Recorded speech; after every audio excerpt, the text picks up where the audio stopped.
فضیلت بھی بیان فرمائی.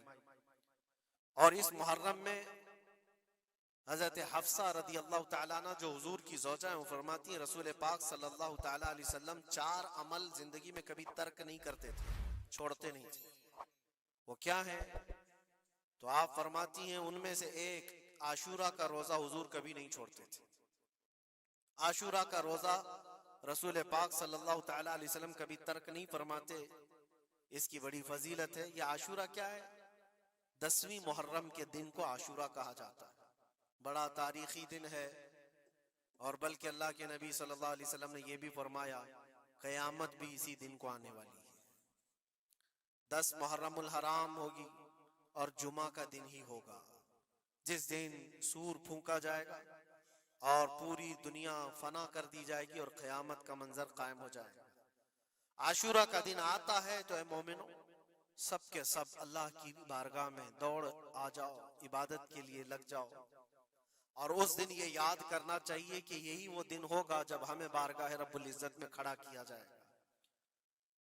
اولین سے لے کر آخرین تک جتنے بھی پیدا ہوئے اس روئے زمین پر سب کو اٹھایا جائے گا، حساب و کتاب ہوگا، اور وہ 50,000 سال کے برابر کا ایک دن ہوگا. اس دن کو یاد کر کے عاشورہ کا اہتمام کرنا ضروری ہے. عاشورہ میں تو ویسی یادگاریں بہت ہیں. آدم علیہ السلام کے متعلق ان کی توبہ اسی دن قبول ہوئی.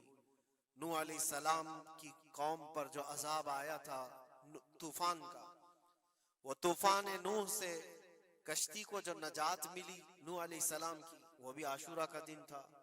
سیدنا یونس علیہ السلام کو مچھلی کے پیٹ سے باہر نکالا گیا، وہ بھی عاشورہ کا دن تھا. موسیٰ علیہ السلام کو فرعون سے نجات دی گئی، فرعون غرق ہو گیا، پانی میں ڈبو دیا گیا، وہ بھی عاشورہ کا دن تھا. بہت ساری اس طرح کی تاریخی چیزیں عاشورہ کے دن. لیکن یہ ساری تاریخوں پر ایک تاریخ غالب آ جاتی ہے، وہ رسول اللہ کے نواسے کی قربانی کا دن. اس لیے کہ وہ پوری امت کو ہلا دینے والا حادثہ ہے. نبی آخر الزمان صلی اللہ تعالی علیہ وسلم نے اپنے اس لخت جگر کو، اپنے اس نور نظر کو، جس کے لیے اپنے سجدے لمبے کر دیا کرتے تھے. جانتے ہیں آپ حضور پاک صلی اللہ علیہ وسلم کے ایک بیٹے تھے حضرت ابراہیم، اور یہ اسی زمانے کے ہیں جب حضرت امام حسین بھی پیدا ہوئے تھے، اور حضور کی گود میں آپ کے اپنے بیٹے بھی تھے. حضور صلی اللہ تعالیٰ علیہ وسلم کے وہ ایک ہی بیٹے ہیں جو 6 مہینے تک زندہ رہے. حضور صلی اللہ علیہ وسلم اپنی گود میں بٹھا کر انہیں پیار کر رہے تھے، اور امام حسین کو بھی گود میں رکھے ہوئے تھے. ایک طرف نواسا ہے اور ایک طرف بیٹا ہے. جبرائیل امین نے آ کر کے عرض کیا اللہ کے نبی صلی اللہ علیہ وسلم سے، کہا رب تبارک و تعالیٰ کی منشا یہ ہے کہ ان دونوں میں سے آپ کسی ایک ہی کو رکھ سکتے. اللہ کے نبی صلی اللہ علیہ وسلم نے امام حسین پر اپنے بیٹے کو قربان کر دیا. کہا اے جبرائیل، حسین کو رہنے دو، اس لیے کہ یہ میری آنکھوں کا بھی نور ہے اور فاطمہ کی آنکھوں کا بھی نور ہے. پھر چند ہی دن کے بعد حضرت ابراہیم کا انتقال ہو گیا.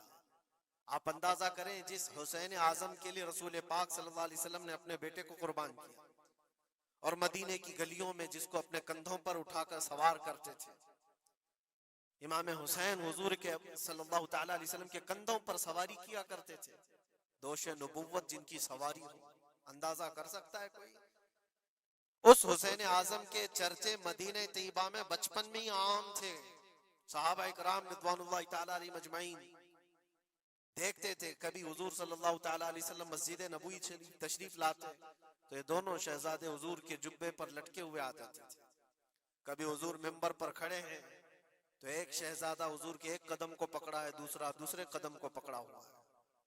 یہ تو ان کی پرورش تھی جو بچپنے کی تھی. صحابہ ان کی اس بچپنے پر رشک کیا کرتے تھے، اور صحابہ اکرام رضوان اللہ تعالیٰ علیہ مجمعین ادب حد درجے کا کرتے تھے. آپ کو میں بتاؤں، ادب تو ایسا تھا اہل بیت اطہار کا. امام حسین کی عمر چھوٹی سی تھی، امام حسین. اور ایک زمانہ ایسا تھا جب حضور پاک صلی اللہ علیہ وسلم کے وصال کے بعد حضرت ابو بکر کا زمانہ آیا. 2.5 سال آپ نے خلافت کی. پھر اس کے بعد حضرت عمر کا دور خلافت شروع ہوا. اور حضرت عمر کے دور خلافت کو کون نہیں جانتا؟ ایسے رعب و دبدبے والا خلیفہ کہ لوگ ان کی ہیبت سے کانپتے تھے. قیصر و کسریٰ کانپ رہے ہوتے تھے. بڑی بڑی فوجیں تھراتی تھی اس نام سے، حضرت عمر کے نام سے. ان کے دور خلافت میں ایک بار ایسا ہوا تھا کہ حضرت عمر کے بیٹے ہیں عبداللہ، اور ان کا اور حضرت امام حسین کا بچپن میں کچھ جھگڑا ہو گیا. چھوٹی عمر تھی، امام حسین کی بھی عمر چھوٹی تھی، عبداللہ کی عمر بھی چھوٹی تھی. دونوں تکرار کرتے رہے، کچھ نہ کچھ بات چیت ہوئی ہوگی. تو حضرت حسین نے حضرت عبداللہ کو غصے میں یوں کہا، تو کیا مجھ سے بحث کرتا ہے؟ تیرا باپ تو میرے نانا کا غلام تھا، خلیفہ وقت ہیں وہ، اور ان کو اس طرح سے کہا تیرا باپ آج جو خلیفہ ہے وہ میرے نانا کا غلام تھا. حضرت عبداللہ کو یہ بات لگی، کہا میں یہ شکایت امیر المومنین سے کروں گا. وہ دوڑ کر کے آئے، خلیفہ وقت ہے جس کے سامنے کھڑے ہونے کے لیے اچھے اچھے کانپ جاتے تھے. بیٹے نے آ کر کے کہا حضرت عمر فاروق سے کہ ابا آج میری حسین سے تکرار ہوئی اور جھگڑے میں انہوں نے مجھے یوں تانا مارا کہ تیرا باپ میرے نانا کا غلام تھا. حضرت عمر اتر آئے کرسی سے اور کہا کیا حسین نے ایسا کہا؟ کہا بالکل ایسا ہی کہا. تو حضرت عبداللہ کہتے ہیں ابا کا جلال دیکھ کر کے میں سمجھ گیا کہ حسین کو سزا ملے گی. کہا جاؤ حسین کو بلا لاؤ. حسین کو بلا لاؤ، انہوں نے یہ کہا ہے میں سننا چاہتا ہوں. حضرت عبداللہ دوڑے ہوئے گئے، چند اور لوگ بھی ساتھ میں آ گئے کہ حسین کی پیشی ہو گئی ہے خلیفہ وقت کے دربار میں. امیر المومنین عمر ابن خطاب نے طلب کیا ہے. حضرت حسین آئے اور وہ شہزادے کے اندر جو رعب و دبدبہ ہے، جلال ہے، جمال ہے، وہ بچپنے سے قائم ہے. رسول اللہ صلی اللہ علیہ وسلم کا لعاب پاک جس نے پیا، خلیفہ وقت کے سامنے آ کر کھڑے ہوئے. حضرت عمر نے پوچھا حسین میرے بیٹے کو کیا آپ نے ایسا کہا ہے کہ تیرا باپ میرے نانا کا غلام تھا؟ حضرت حسین نے کہا ہاں میں نے کہا ہے. ڈر کس بات کا، خوف کس بات کا؟ جو کہا ہے وہ کہہ رہا ہوں، ہاں میں نے کہا. حضرت عمر نے کہا کیسے کہے بتاؤ، کس طرح سے تم نے کہا تھا، بول کے بتاؤ. حضرت حسین نے کہا میں نے عبداللہ سے یہ کہا تیرا باپ میرے نانا کا غلام تھا. حضرت عمر نے کہا اور ایک بار بولو. حضرت حسین نے پھر کہا عبداللہ تیرا باپ میرے نانا کا غلام تھا. حضرت عمر نے کہا اور ایک بار بولو. 3 بار بولنے کے بعد ان کے دونوں بازو پکڑ کر کے گھٹنے زمین پر ٹیک دیا. حضرت امیر المومنین کہتے ہیں میری بخشش کے لیے تمہارے جملے ہی کافی ہو گئے. آپ نے جو مجھے سند دی ہے اے حسین، بس یہ جملہ کل قیامت کے دن بھی کہہ دینا، جب میرا حساب ہو رہا ہو تو اتنا کہہ دینا عبداللہ کا باپ عمر میرے نانا کا غلام تھا. اس لیے کہ رسول کریم صلی اللہ علیہ وسلم نے فرمایا ہے الحسن والحسین سیدہ شباب اہل الجنہ، حسن اور حسین جنتی جوانوں کے سردار ہیں. یہ جسے اجازت دے دیں وہ جنت میں چلا جائے گا، جسے یہ کہہ دیں وہ کہ یہ میرے نانا کا غلام ہے. مجھے بتاؤ میرے عزیزو، اس حسین اعظم کی بات میں کر رہا ہوں، وقت کا بارعب خلیفہ امیر المومنین عمر ابن خطاب جن کے سامنے گھٹنے ٹیک کر کے بیٹھے اور کہے یہ جملہ دوبارہ کہو، ان کا مقام کیا ہو سکتا ہے؟ حد درجے کا ادب صحابہ اکرام کے اندر تھا.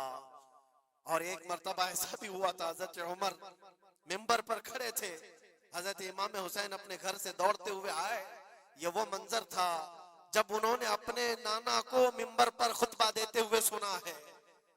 زمانہ انہوں نے آنکھیں کھولی ہیں حضور کی گود میں، بچپنا پایا ہے رسول اللہ کے گھر میں، اور دیکھا ہے سب سے پہلے خطبہ دیتے ہوئے تو اپنے نانا کو دیکھا تھا. لیکن جب رسول کریم صلی اللہ علیہ وسلم کی وفات ہو گئی تو پورا اندھیرا سا چھایا ہوا تھا. حضرت امام حسین ان کے متعلق ہے کہ ایک بار حضرت عمر ممبر پر کھڑے تھے، وہ دوڑتے ہوئے آئے مسجد میں. حضرت حسین کو ایسا لگا کہ رسول اللہ خطبہ دے رہے ہیں. وہ یادیں کہاں سے جاتی جو رسول اللہ کو خطبہ دیتے ہوئے دیکھا تھا. دوڑتے ہوئے آئے، دیکھا عمر فاروق خطبہ دے رہے ہیں تو چیخ کر کے کہا کہ آپ میرے نانا کے ممبر سے اتر جاؤ، یہ میرے باپ کا ممبر ہے، اپنے باپ کے ممبر پر جاؤ، تمہارے باپ کے ممبر پر جاؤ. حضرت عمر اتر گئے، یہ نہیں کہ خطبہ قائم رکھا، فوراً اتر آئے اور شہزادے کو پکڑ کر کے رونے لگ گئے. سچ کہا ہے حسین، یہ ممبر تو تمہارے گھر کا ہی ہے، یہ منبر تمہارے باپ کا ہے، تمہارے نانا کا ہے، اور انہوں نے یہ عزت بخشی ہے ہمیں کہ ہم اس منبر پر کھڑے ہوتے ہیں۔ اگر آپ اجازت دیں تو میں خطبہ دوں، ورنہ میں یہیں بیٹھا رہوں۔ یہ مقام تھا امام حسین کا، بچپنے کی بات کر رہا ہوں۔